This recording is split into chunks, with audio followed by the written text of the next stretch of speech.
The Wicked Will Rise, Chapter 2. Full disclosure. I'm sort of a witch. Fuller disclosure, I'm a pretty crappy witch. Not like crappy as in wicked, though, although, hey, maybe I'm that too, who knows. But really what I mean by crappy is not very good at it. Like, if there was a witch mall, Glamora would be Witch Neiman Marcus, Mombi would work at Witch Talbot's, and I would work at the Witch Dollar Store, where people would only come here to buy witch paper towels, 6 rolls for 99 cents. I just never really got the hang of the whole spellcasting thing. For a while I thought it was because I'm from Kansas, not a place known for its enchantedness. But lately I've started thinking I just didn't have talent for magic. Just like I don't have a talent for wiggling my ears or tying cherry stems in knots with my tongue. Sure, I can do a few spells here and there. For instance, I can summon a tracking orb with not too much trouble. I've managed to teleport without accidentally materializing inside a wall or leaving any body parts behind. I have a magic knife, and I can call on that on any time.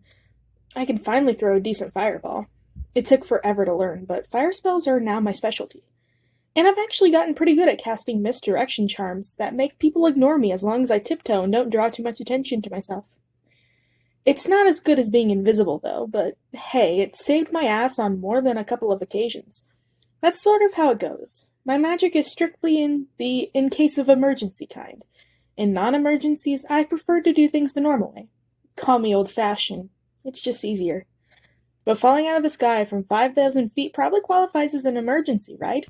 If Maud, Ollie, Ozma, and I were going to land without becoming pancakes served Oz style, it was going to take some serious witchcraft. So as we plunged through the air, I just closed my eyes and turned everything out. I concentrated, trying my best to ignore the fact that I probably had about 15 seconds to get the job done. I couldn't think about that. Instead, I focused on the energy that was all around me. I tuned into its frequency and gathered it all up, channeling it through my body as the wind whipped fiercely past me. Once, I'd seen Mombi do a spell where she reversed gravity, turning the whole world upside down and sending herself along with her passengers, all shooting up into the sky. Like falling, but in the wrong direction. Or the right direction, depending on how you look at it. I wasn't so sure I'd be able to pull off that trick, but I hoped that even my bargain basement version of Mombi's designer magic would be good enough that my friends and I just might be able to walk away from this. Or at least crawl away. Or whatever. And maybe because it was do or die, or maybe it was something else. But for one of the first times ever, it came easily to me. I reached out with my mind and twisted the magic into something new. Something that could help. The first rule of magic is that it gets bored easily. It always wants to be something different from what it is. So I imagined it as an energy, reforming itself into a parachute, flying at our backs. I imagined it casting its sail in the wind. Imagined it opening up and carrying us. It was like drawing a picture with my mind, or like molding a sculpture out of soft, slippery clay. When I opened my eyes again, we were still falling, but our descent was slowing by the second. Soon we were floating like feathers, gliding easily toward the earth. It had worked. I can't say I wasn't surprised. "Someone's been practicing her tricks," Ollie said. There was a hint of suspicion in his voice, but mostly it was just relief. "I guess I got lucky," I said. It was kind of a lie. It hadn't felt like luck at all. It felt like I'd known what I was doing either. Somehow I had just done it. But how? I tried to put my doubt aside. This wasn't the time for me to be questioning myself. It had been a gentler landing than I'd been planning on, but I felt as exhilarated and exhausted from the feat as I'd accomplished as if I'd run a marathon. I picked myself up, dusted off, and tried to collect myself. My body was aching, sore from the trip, and my mind raced as I sifted through everything that just happened, knowing that I had to stay alert. I had a feeling that the rocks hadn't attacked us by coincidence, which meant that, for now, we were still in danger. And yet, it was hard to be too worried when I saw where we had touched down. I was looking out over a sea of flowers, stretching far into the distance. When I say a sea of flowers, I really mean that it was like an ocean, and not just because I couldn't see the limit to it. I mean, that was one thing, sure. More importantly, though, was the fact that it was moving. The blossoms were undulating like waves, building themselves up and rolling toward us. Petals sprang everywhere as they crashed at our feet. out into a normal grassy meadow, as if this was an ocean, we were standing right at the shore. "I've heard of the Sea of Blossoms," Maud said. "I've heard of it, but—" Her voice trailed off as we gazed out in something like amazement. The Sea of Blossoms. It was beautiful. Not just beautiful, it was enchanted. Of everything that I had seen since I had come to Oz, this felt like the most like magic that was supposed to be everywhere here. After our near escape from the flying monsters, I knew I should be on edge. But there was something so joyful about the way the flowers were rippling into the breeze, and I felt my heart filling with hope.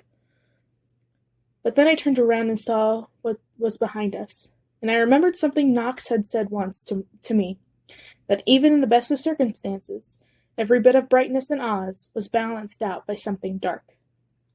Here was that darkness, right on cue, at our backs.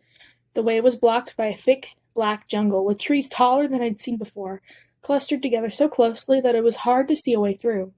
My body gave an involuntary shiver. At least they didn't have faces. Still, there was something dangerous about it. Something that said, "Keep out." "Is this where the monkeys live?" I asked, hoping the answer was no. Ollie gave a rueful little laugh. "Not quite. The kingdom of the wingless ones is deep in the forest, high up in the trees.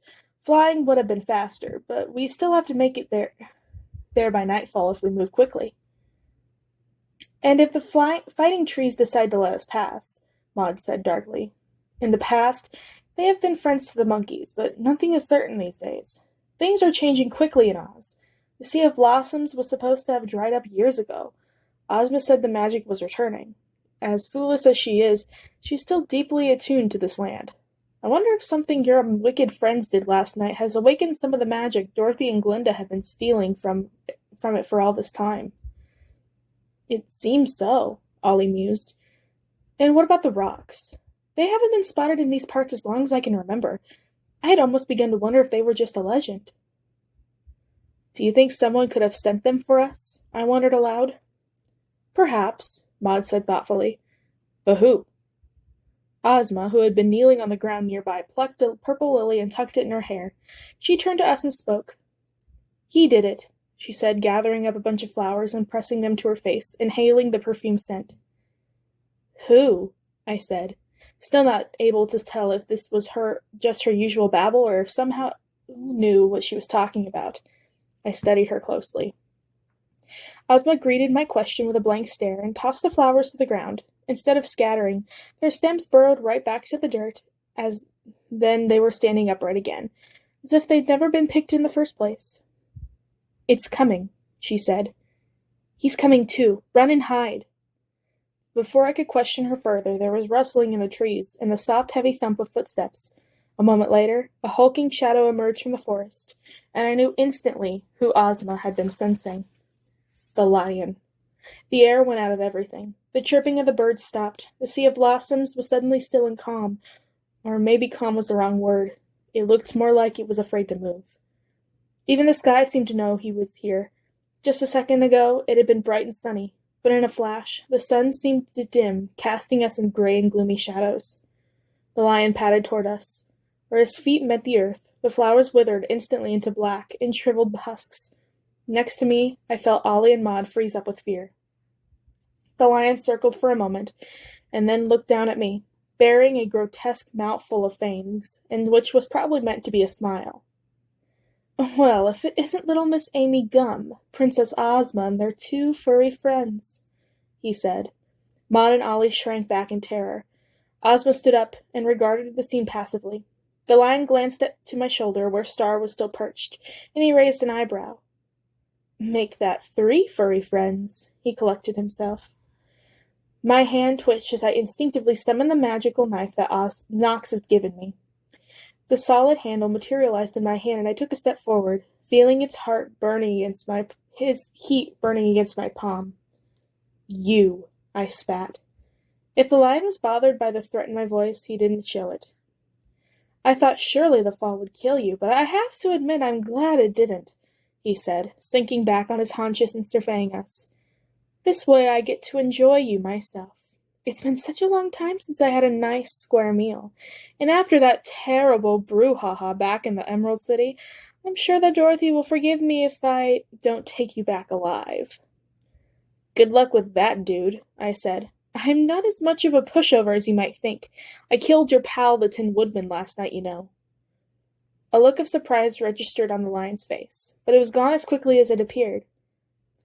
The Tin Woodman is a lover, not a fighter, he said. Was, I corrected him, before I ripped his heart out. The lion narrowed his eyes and looked me up and down. He was used to people cowering before him, like Ollie or Maud, who were both quivering with fright, crouched on either side of me, their teeth chattering in terror. This was the effect the lion usually had. His courage had somehow been twisted into something dark and sick. Now it was a weapon. Wherever he went, he brought a cloud of terror with him. Just being around him was enough to make people shrink in fear until it consumed them. Then the lion consumed it. He ate fear. Literally. It made him stronger. I'd seen him do it. Pick up a terrified munchkin and suck the fright right out of him until the munchkin was just a lifeless shell, and the lion was supercharged, bursting with power.